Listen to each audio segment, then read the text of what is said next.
Si tú llegas con un caballero y le haces esta pregunta indiscreta, oiga, ¿y usted está circuncidado?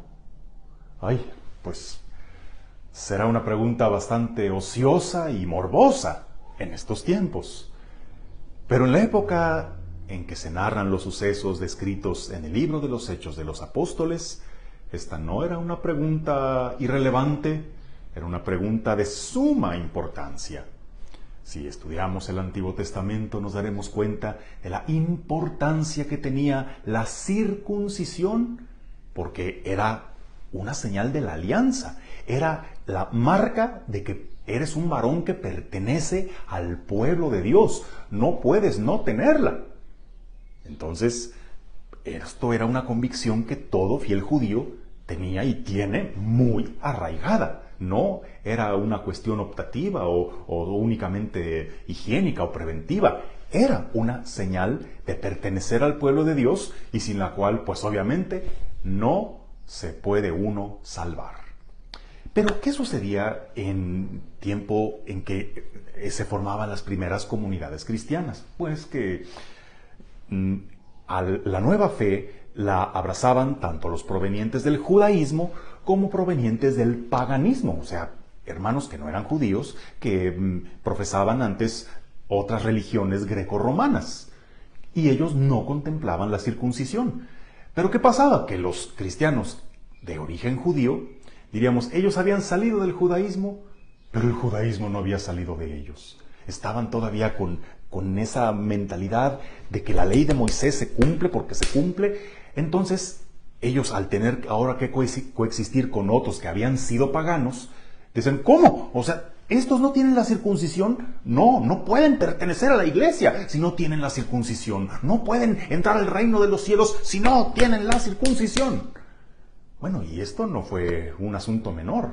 Esto fue causa de grandes controversias, fue causa de acaloradas discusiones. Podemos ver incluso entre Pablo y Bernabé, los dos grandes discípulos, los dos santos, pero unos y otros difiriendo en ese punto de vista. ¿Es importante o no era importante la circuncisión?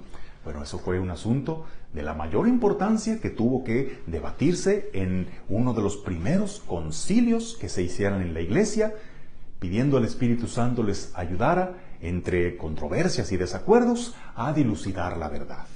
Y ya veremos más adelante en las lecturas de los siguientes días que se llegó a la conclusión de que no hace falta imponer a los hermanos que vengan del paganismo la circuncisión, porque para pertenecer a la iglesia de Cristo, para pertenecer al nuevo Israel, lo que hace falta es la fe y el bautismo. Y la marca que distinguirá a los verdaderos discípulos del Señor es la caridad, es el amor, no una incisión en la carne. O sea, lo que Dios puso en nuestro cuerpo está bien puesto, y si algo está de sobra, Dios mismo nos lo quitará. Y eso es el mensaje del Evangelio de hoy, donde Jesús se compara con la vid verdadera. Una viña era una imagen frecuente del pueblo de Dios en el Antiguo Testamento. Israel es la viña que el viñador, o sea, Dios, plantó con tanto esmero, que le puso una cerca, que estuvo cuidando de ella, esperando le diera buenos frutos, y al final solo le dio frutos ácidos, frutos amargos.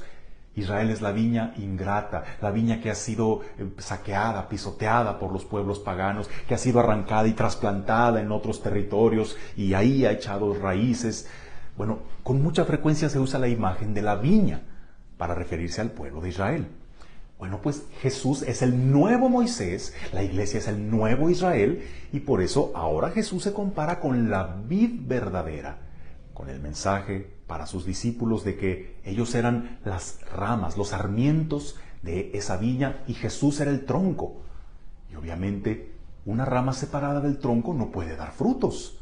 Tienen que estar unidas al tronco que les transmite su savia, sus nutrientes, para que estos puedan dar abundantes frutos. Una rama separada del tronco no da frutos. Pero si una rama unida al tronco no da frutos, pues ¿qué hace ahí? Es arrancada y echada al fuego. Pero una rama que sí da frutos, pero podría dar más, el viñador no la arranca, la poda, le quita lo que está de más, le arranca las hojitas o las hierbas o aquello que le roba espacio a la planta para que ésta pueda dar mejores frutos. Y así Jesús lo dice: al que da fruto, mi Padre lo poda para que dé más fruto. Le quita lo que está de sobra, diríamos, lo purifica. Tantas veces lo que necesitamos no es recibir más cosas que nos hagan falta, sino que nos quiten aquello que nos está de sobra, que en el camino se nos ha ido pegando y que poco a poco nos va estorbando, nos va restando atención, nos va restando fuerzas, nos va desviando y corrompiendo. Y eso puede ser más doloroso que la misma circuncisión. Se entendería que era un obstáculo para los primeros cristianos provenientes del paganismo. Oye, ¿cómo que me tengo que circuncidar? No, ¿por qué? Bueno, sin duda era algo doloroso y difícil, sobre todo ya siendo adultos, pero hay un momento en la vida donde también el Señor nos poda, nos quita algo que puede ser más doloroso que el mismo prepucio. Quitarnos ciertos apegos que nos hacen no servir al Señor con fidelidad. Purificar nuestras intenciones al servirle, que con el tiempo pueden haberse vuelto no muy puras. Quitarnos el orgullo, y tantas veces a fuerza de fracasos, humillaciones, contrariedades, para aprender a depender solo de Dios y a servirle solo a Él. Retirarnos de cierto cargo o de ciertas personas que creíamos que lo eran todo para nosotros, para demostrarnos cuál es nuestra verdadera misión, para evitar que el estar ahí, creyendo que servíamos al Señor, en realidad nos estaba corrompiendo y apartarnos de Él. Generalmente lo que nosotros no entregamos, el Señor nos lo quita cuando es por nuestro bien, cuando es por nuestra salvación. ¿A poco crees que para entrar al reino de Dios nos van a preguntar: a ver, enséñame la circuncisión? No, pues ¿cómo? Lo que nos va a decir es: a ver, muéstrame tus frutos, eso sí. Y para mostrar buenos frutos, antes tuvo que habernos podado para quitar lo que estorbaba y dar lo mejor de nosotros.